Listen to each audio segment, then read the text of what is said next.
નમસ્કાર દર્શક મિત્રો, @ગુજરાતમાં આપનું સ્વાગત છે। 10મી ઓગસ્ટના દિવસે દર વર્ષે વિશ્વ સિંહ દિવસ વર્લ્ડ લાયન ડે ની ઉજવણી કરવામાં આવે છે। વિશ્વ સિંહ દિવસની શરૂઆત સિંહોની ઘટતી જતી વસ્તી અંગે જાગૃતિ ફેલાવવા અને તેમના સંરક્ષણના પ્રયાસોને વેગ આપવા માટે કરવામાં આવી હતી।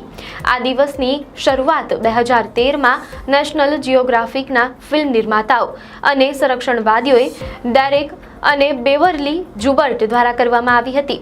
આ દિવસનો મુખ્ય ઉદ્દેશ્ય સિંહોના મહત્વ અને તેમના કુદરતી નિવાસસ્થાનના નુકસાન વિશે લોકોને શિક્ષિત કરવાનો છે। સિંહો તેમના ઇકોસિસ્ટમમાં સંતુલન જાળવવામાં અગ્રણી શિકારી તરીકે ખૂબ જ મહત્વપૂર્ણ ભૂમિકા ભજવે છે।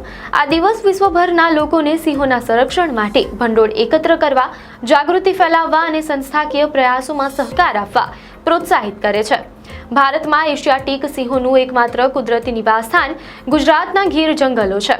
સિંહોના સંરક્ષણ માટે સરકાર અને વન વિભાગ દ્વારા લેવાયેલા પગલાંના કારણે તેમની વસ્તીમાં સતત વધારો થયો છે। મે 2025માં ગુજરાત સરકારે જાહેર કરેલા 16મા સિંહ વસ્તી અંદાજ મુજબ ગુજરાતમાં સિંહોની સંખ્યા 891 થઈ છે। 2020ની ગણતરી 674 સિંહની સરખામણીમાં આ સંખ્યામાં 32.19% નોંધપાત્ર વધારો થયો છે। સિંહો હવે ગીર ઉપરાંત બરડા, જેતપુર અને બોટાદ જેવા વિસ્તારોમાં પણ ફેલાયા છે, જે દર્શાવે છે કે તેમનું ક્ષેત્રફળ વિસ્તરી રહ્યું છે। 2020થી 2025 દરમિયાન તેમનું રહેઠાણ 30,000 ચોરસ કિલોમીટરથી વધીને 35,000 ચોરસ કિલોમીટર થયું છે। જો કે હાલ ભારતમાં પણ અનેક એવી જગ્યાઓ છે જ્યાં સિંહ વધારે જોવા મળે છે, જેમાં ગીર નેશનલ પાર્ક। ભારતમાં સિંહ દર્શન માટે ગીર નેશનલ પાર્ક સૌથી સારામાં સારું માનવામાં આવે છે। અહીંયા જંગલની સફારી કરતા સિંહ દર્શન એકદમ નજીકથી કરી શકાય છે અને સિંહની સાથે સાથે અહીંયા દીપડો અને અન્ય પ્રાણીઓ, પક્ષીઓ પણ જોવા મળતા હોય છે। ગીર એશિયાટિક સિંહોનું એકમાત્ર કુદરતી નિવાસસ્થાન છે। આ પાર્ક સિંહોના સંરક્ષણ અને વસ્તી વધારામાં મહત્વની ભૂમિકા ભજવે છે।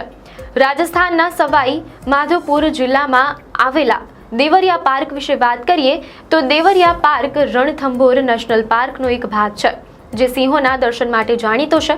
અહીં એન્ક્લોઝર બનાવવામાં આવ્યું છે, જેનો અર્થ છે કે સિંહોને નજીકથી અને સુરક્ષિત રીતે જોઈ શકાય છે। આ જગ્યા સિંહ દર્શન અને કુદરતી વાતાવરણની મજા માણવા માટે એક ઉત્તમ વિકલ્પ છે। સિંહોની વસ્તી વધારવામાં પ્રોજેક્ટ લાયન 2047 જેવી પહેલ મહત્વની ભૂમિકા ભજવી રહી છે। આ પ્રોજેક્ટનો હેતુ સિંહો માટે સુરક્ષિત નિવાસસ્થાન પૂરા પાડવાનો અને તેમના સંરક્ષણ માટેના પ્રયાસોને વેગ આપવાનો છે। આ ઉપરાંત વન વિભાગ દ્વારા આગ, પૂર અને અન્ય કટોકટી જેવી પરિસ્થિતિઓમાં સિંહોનું રક્ષણ કરવા માટે પગલાં લેવામાં આવે છે। સિંહની ગણતરી પણ નિયમિત રીતે કરવામાં આવે છે, જેથી તેમની વસ્તી પર નજર રાખી શકાય। પ્રોજેક્ટ લાયન 2047 આની જાહેરાત વડાપ્રધાન નરેન્દ્ર મોદી દ્વારા 15 ઓગસ્ટ 2020ના રોજ કરવામાં આવી હતી। આ પ્રોજેક્ટનો મુખ્ય ઉદ્દેશ્ય ભારતમાં એશિયાટિક સિંહોના લાંબા ગાળાના સંરક્ષણ અને સુરક્ષિત ભવિષ્ય માટે કામ કરવાનો છે। આ પ્રોજેક્ટને લાયન @2047 અ વિઝન ફોર અમૃતકાલ નામ આપવામાં આવ્યું છે। આ પ્રોજેક્ટનો અમલ ગુજરાત સરકાર અને અન્ય હિતધારકો જેમ કે સેન્ટ્રલ ઝૂ ઓથોરિટી દ્વારા કરવામાં આવી રહ્યો છે। આ સાથે જ ગુજરાત સમગ્ર દેશમાં એકમાત્ર એવું રાજ્ય છે જ્યાં એશિયાઈ સિંહો મુક્ત રીતે વિહરે છે। આ ગૌરવને ઉજવવા માટે આ વર્ષે વિશ્વ સિંહ દિવસની રાજ્યકક્ષાની ઉજવણી દેવભૂમિ દ્વારકા જિલ્લાના ભાણવડ તાલુકાના ટીમડી ખાતે કરવામાં આવી। આ કાર્યક્રમમાં મુખ્યમંત્રી ભૂપેન્દ્ર પટેલ અને કેન્દ્રીય વન પર્યાવરણ મંત્રી ભૂપેન્દ્ર યાદવની વિશેષ ઉપસ્થિતિ રહી હતી। આ ઉજવણી માત્ર ગાંધીનગર પૂરતી સીમિત ન રહેતા સૌરાષ્ટ્રના 11 જિલ્લાઓમાં પણ તેનું આયોજન કરવામાં આવ્યું હતું। જૂનાગઢ, ગીર સોમનાથ, ભાવનગર, રાજકોટ, મોરબી, સુરેન્દ્રનગર, દેવભૂમિ દ્વારકા, જામનગર, અમરેલી, પોરબંદર અને બોટાદ એમ કુલ 11 જિલ્લાઓમાં લોકોએ ઉત્સાહભેર સિંહ દિવસની ઉજવણી કરી। આ જિલ્લાઓમાં સિંહોનો વસવાટ હોવાથી ત્યાંના લોકો માટે આ દિવસનું મહત્વ અનેક ગણું વધી જાય છે। મુખ્યમંત્રી શ્રી ભૂપેન્દ્રભાઈ પટેલ દેવભૂમિ દ્વારકા જિલ્લાના ટીમડી ખાતે બરડા ડુંગરના સાનિધ્યમાં આયોજિત વિશ્વ સિંહ દિવસ 2025ની રાજ્યકક્ષાની ઉજવણી કાર્યક્રમમાં કેન્દ્રીય વન અને પર્યાવરણ મંત્રી શ્રી ભૂપેન્દ્ર યાદવ, રાજ્યના વન અને પર્યાવરણ મંત્રી શ્રી મુળુભાઈ બેરા તથા અન્ય મહાનુભાવોની ઉપસ્થિતિમાં સહભાગી થયા હતા। મુખ્યમંત્રી શ્રીના વરદ હસ્તે આ અવસરે બરડા અભયારણ્ય ખાતે નવીન સફારી પાર્ક, ઇન્ટરપ્રિટેશન સેન્ટર, તૃણાહારી પ્રાણીઓના બ્રીડિંગ સેન્ટર, વન્ય પ્રાણીઓ માટે રેસ્ક્યુ સેન્ટર તેમજ ઇકો ડેવલપમેન્ટ પ્રોજેક્ટ સહિતના વન અને પર્યાવરણ વિભાગના કુલ ₹179 કરોડના 11 કામોના લોકાર્પણ અને ખાતમુહૂર્ત સાથે ઇકો ટુરિઝમ સાઇટના બુકિંગ પોર્ટલનું લોન્ચિંગ કરવામાં આવ્યું હતું. તેમજ ગુજરાતના ગૌરવ સમાન એશિયાટિક સિંહોના સંરક્ષણ અને વિકાસની ઝાંખી દર્શાવતી 16th લાયન પોપ્યુલેશન એસ્ટિમેશન રિપોર્ટનું અનાવરણ કરવામાં આવ્યું હતું. ગુજરાત માટે સૌથી મોટા ગૌરવની વાત એ છે કે તાજેતરમાં જ સિંહોની વસ્તીમાં અભૂતપૂર્વ વધારો થયો છે. ગત મે મહિનામાં થયેલી વસ્તી ગણતરી મુજબ ગુજરાતમાં સિંહોની સંખ્યા 32% વધીને 674 થી 891 નોંધાઈ છે.